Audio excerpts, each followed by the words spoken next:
Assalamualaikum warahmatullahi wabarakatuh.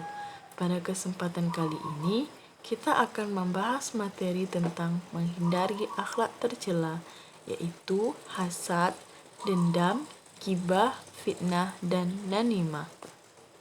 Hasad atau dengki adalah perasaan tidak senang terhadap orang lain yang mendapatkan nikmat dari Allah. Orang yang memiliki sifat hasad selalu iri hatinya jika melihat orang lain hidup senang. Kemudian hasad ini termasuk sifat tercela di mana Allah Subhanahu wa taala melarang kita berbuat hasad atau dengki. Berkaitan dengan hasad, Rasulullah bersabda, "Janganlah kamu dengki mendengki, jangan putus memutus hubungan persaudaraan, jangan benci membenci, jangan pula belakang membelakangi, dan jadilah kamu semua hamba Allah seperti saudara, sebagaimana yang diperintahkan Allah kepadamu." Hasad atau dengki adalah sifat iblis dan setan, di mana makhluk Allah yang pertama kali memiliki sifat hasad atau dengki adalah iblis. Pada waktu itu, iblis dengki kepada Nabi Adam karena Nabi Adam diciptakan oleh Allah sebagai makhluk yang terhormat. Iblis iri hati melihat malaikat yang bersujud menghormati Nabi Adam. Karena sifat dengki yang sudah melekat pada dirinya, iblis tidak mau menghormati Nabi Adam, walaupun itu perintah Allah. Oleh sebab itu, iblis dikutuk oleh Allah Subhanahu wa taala.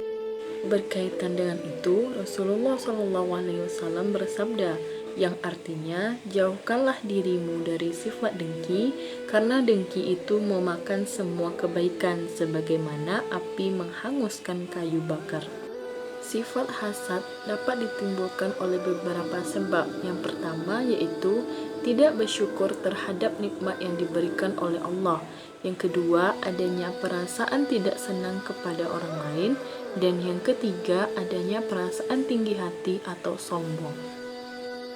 Dendam adalah kemauan keras dari seseorang atau kelompok untuk membalas kejahatan dari seseorang atau kelompok lainnya, di mana Allah Subhanahu wa taala sangat membenci orang yang pendendam, karena sifat pendendam sangat membahayakan dan merugikan orang lain.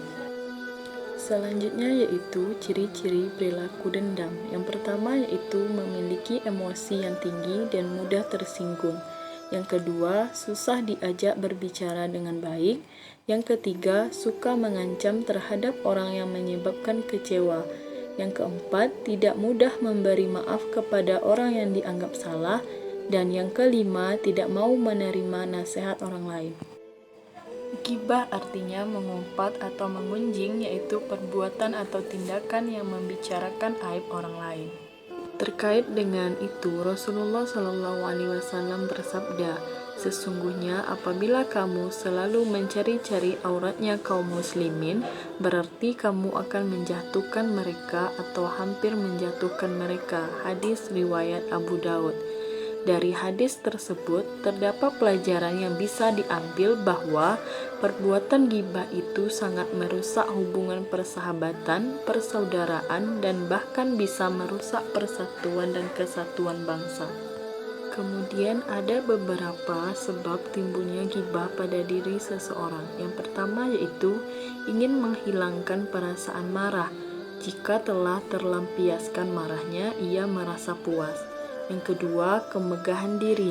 Seseorang yang ingin dikatakan hebat dan mewah atau megah. Dan yang ketiga, menganggap orang lain lemah, rendah, dan hina. Selanjutnya yaitu fitnah. Fitnah artinya perkataan yang bermaksud menjelekkan orang seperti menodai atau menjatuhkan nama baik orang yang difitnah dan merugikan kehormatan orang lain. Terkait dengan fitnah, Allah Subhanahu wa taala berfirman dalam Quran surat Al-Baqarah ayat 191, yang mana orang yang suka memfitnah biasanya orang yang pengecut. Dia tidak senang melihat orang lain hidup senang atau bahagia. Ia berupaya agar orang lain jatuh ke dalam kebinasaan. Terakhir yaitu namimah. Menurut bahasa, namimah berasal dari bahasa Arab yang artinya adu domba.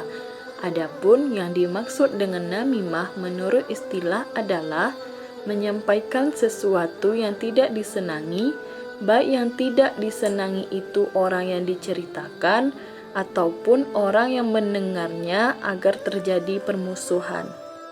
Di mana namimah ini termasuk akhlak tercela yang dilarang dalam agama, yang mana sesuai dengan firman Allah dalam Quran surat Al-Qalam ayat 10-11 yang artinya, dan janganlah kamu ikuti setiap orang yang banyak bersumpah lagi hina, yang banyak mencela, yang kian kemari menghambur fitnah. Dan penyebab timbulnya sifat namimah pada diri kita yaitu yang pertama, adanya perasaan tidak senang terhadap orang yang diceritakan.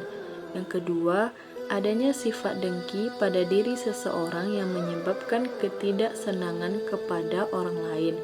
Yang ketiga, mencari muka agar orang lain bersimpati kepada dirinya. Dan yang keempat, gemar berbicara berlebihan, omong kosong, atau berbicara tentang hal-hal yang tidak benar.